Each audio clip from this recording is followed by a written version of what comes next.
While the West is watching the same old spot quote flicker between 94 and 96 bucks, something else just happened on the other side of the world. In Shanghai, physical silver is trading like it already crossed $100. Not a headline, not a rumor, a price you can anchor to delivery demand, and that single detail changes the entire game. Here's the core fact you need to hear twice. As of late January 2026, silver on the Shanghai Gold Exchange, specifically the SGE T+D contract, has been printing around Y23,271 per kilogram. When you convert that, it lands near $104 per ounce. At the same moment, COMEX spot is hovering around $94 to $96 per ounce. That's not a rounding error. That's an $8 to $10 gap. A premium, for metal that can actually be sourced, delivered, and used. Markets can lie in two ways. They can misprice risk, and they can misprice availability. Paper markets are built to be liquid. Physical markets are built to be real. When the physical venue leads the paper venue by almost $10, it's a message. Silver is not equally available everywhere. It's saying the real price is local, not theoretical. And right now, the tightest place on the planet is signaling first. Let's talk about the number that should make your eyebrows lift. $10. In a normal world, a gap like this invites arbitrage. Buy cheaper here, sell higher there, and profit until prices converge. But arbitrage only works when you can move the product. If there are bottlenecks, licenses, logistics, refinery schedules, inventory constraints, then the gap can persist. It can even widen. So this $10 arbitrage isn't just an opportunity. It's a diagnostic tool. It tells you the pipes are tightening. Now we hit the structural piece. No drama, just mechanics. On January 1st, 2026, China implemented a silver export licensing framework. The practical effect is simple. A huge share of refined silver capacity, roughly 60 to 70% by many industry estimates, flows through a system where exports are restricted to a limited list of approved firms. The number tied to this framework is 44 state-approved companies. Think about what that does to global flow. When exports become conditional, supply becomes sticky. When supply becomes sticky, premiums show up first where the demand is relentless, and Shanghai is telling you demand is relentless. Not east versus west, it's physical versus paper. This is not about flags, leaders, or speeches. This is about structure. There are two different products being priced under one word: silver, paper exposure, claims, swaps, futures, ledger entries, physical utility, bars, grain, industrial feedstock, deliverable inventory. When people say silver is at $95, they usually mean the most liquid paper reference. But industries don't run on references. They run on inputs. If you need silver to build something, you don't care about a quote. You care about delivery. That's why the SGE premium matters more than 1,000 hot takes.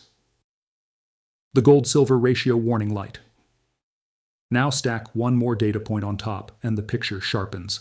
The gold-to-silver ratio has collapsed from around 80.1 in 2024 down to roughly 51.1 in January 2026. That move is a signal. It's the market quietly admitting silver is not acting like a sidekick anymore. In ratio terms, silver has been gaining purchasing power against gold. That tends to happen when industrial demand meets constrained supply. And when that happens, silver can move like a commodity and like money at the same time. That's when it gets explosive. Why $100 is not a number. It's a switch. People treat $100 like a finish line. It's not. It's a switch. Round numbers do two things. They attract attention, and they force positioning. At $100, the casual crowd notices. At $100, the I'll buy later crowd rushes.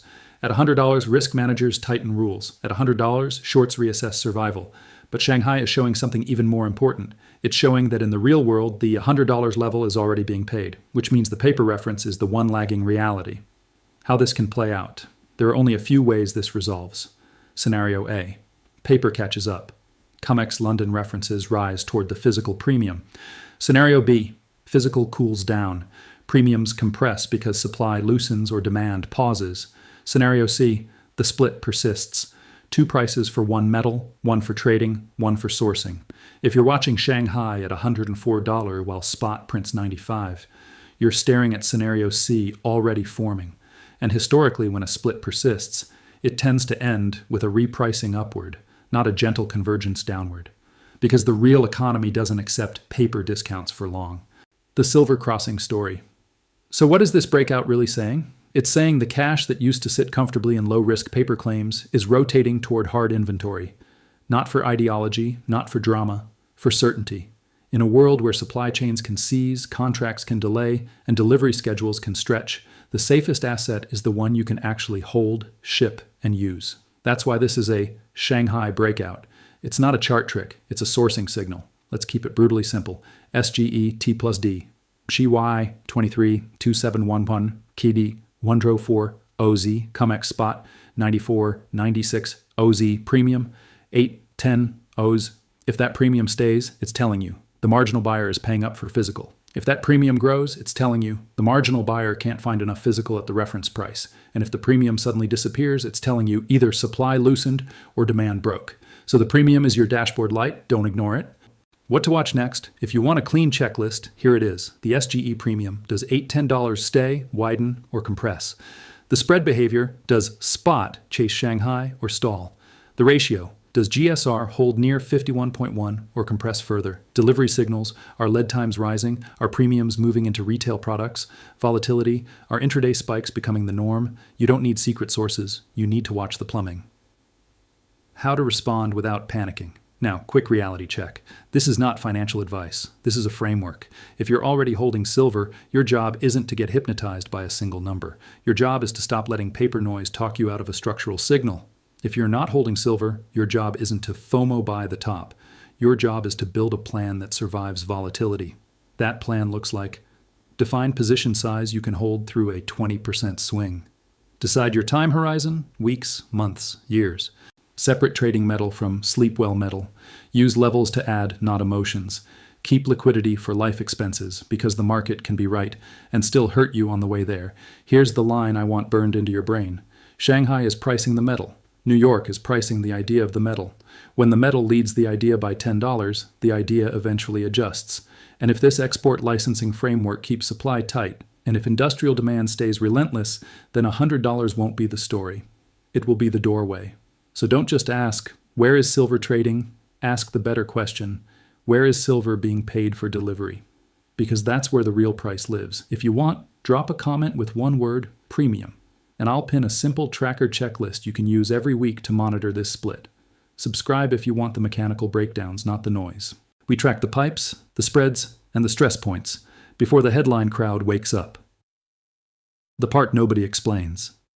How 104 is even possible. If you want to sanity check the Shanghai number, here's the quick back-of-the-napkin math. The quote you're seeing is per kilogram, YCHA 23,271 kilograms. 1 kilogram equals 32.1507 troy ounces.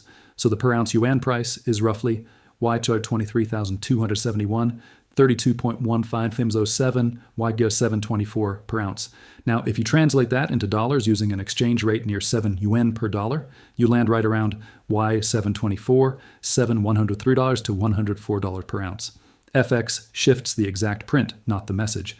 Shanghai is paying triple digits for delivery. Why a premium can exist without magic. A premium is not a conspiracy, it's a receipt. Two venues can price the same commodity differently because the same commodity isn't actually the same product. Physical pricing includes where the metal is sitting, warehouse location matters. How fast it can be delivered, time is money. The form factor required, bars, grain, purity. Financing and carry costs, who funds inventory, local taxes, fees, and storage costs. The buyer's urgency, industrial demand is not patient. Paper pricing, on the other hand, is optimized for trading. High leverage, netting and rolling, cash settlement pathways, massive volume, tiny delivery percentage. So when you see a spread, it's often the real world colliding with the financial layer. And this spread, $8 to $10, is not small. It's the kind of gap you get when the last available ounce is being bid on. What East abandons paper really means, let's be careful with words. Abandoning paper doesn't mean everyone is tearing up contracts overnight. It means the preference order is changing. When participants care more about certainty than convenience, they move up the ladder. From unallocated claims to allocated accounts, to bars with serial numbers, to inventory inside a supply chain, that shift shows up as higher physical premiums, longer delivery timelines, tighter spreads on real metal, wider spreads on paper references, more attention to "can I get it?" rather than "what's the quote?" Shanghai's premium is a visible footprint of that shift. The The SGE T plus D structure matters because it sits closer to the physical heartbeat. It's designed around a deferred settlement mechanism, meaning you can carry exposure, roll it, or move toward delivery through the exchange framework. That connection to delivery is what keeps the pricing honest. Not perfect, nothing is perfect, but closer to the source of truth than a purely cash and roll culture. So when T plus D trades at a premium, it's not just traders playing games. It's often a reflection of people who need metal acting like they need metal. The real-world trigger, conditional supply. Now return to the January 1st, 2026 change, the silver export licensing framework. Again, no politics, just mechanics. If a major refining and processing ecosystem routes exports through a limited list of approved firms, you've changed the nature of supply from available to conditional. Conditional supply means you can't assume free flow during a demand spike. You can't assume every buyer gets filled equally. You can't assume price alone solves the problem quickly. It's like turning a wide-open highway into 44 toll gates. Cars still move, but the speed is controlled. And when traffic surges, the backup forms at the gates. Premiums are the traffic jam price. Why the West sleeps during this time zones create blind spots. When Shanghai leads during Asian trading hours, the global narrative often lags until London opens. And by the time New York reacts, the move may already be half written. That's why watching only one reference price is dangerous. You can stare at spot and miss the first signal of tightness. If you want early warnings, you watch the SGE premium, regional wholesale bar premiums, fabrication and retail premiums, delivery timelines, and availability notes. These are not glamorous metrics, they're the heartbeat. The GSR collapse, why it accelerates moves. That gold to silver ratio drop from 80.1 down toward 51.1 does something psychological and mechanical. Psychological, it changes how people talk. Silver stops being the cheaper cousin and starts being the leader. Mechanical, it pulls capital through relative value strategies. When ratios move, funds rebalance. Hedgers adjust. Manufacturers lock supply earlier, and speculators chase the momentum because the story becomes self-reinforcing. That's why ratio regimes can create sudden, vertical candles. Not because the universe changed in one day, but because positioning changed fast. The risk: volatility will try to shake you out. If you're new to silver, understand this. Silver is a violent market, even in calm times. It can rip up 6% in a day and drop 8% the next. It can spike, fake out, and reverse like it's personal. So if your plan is, I'll buy and I'll never see red, silver will punish you. Your defense is structure. Scale entries instead of going all in. Keep your position size survivable. Decide in advance what you're holding for and what you're trading. Don't use rent money for a metal that can whip 15% in a week. Volatility doesn't disprove the thesis. It's the tax you pay to hold a thesis early. The two-price world checklist. If we're moving into a world with two silver prices, here are the signals that confirm it. Persistent physical premium in a major hub, that's Shanghai right now. Rising retail premiums even when spot is flat. Reports of limited availability at wholesalers. Backwardation-like behavior. Near-term tightness. A widening gap between deliverable quotes and paper references. If you see two or three of these at the same time, it's not noise. It's a regime shift.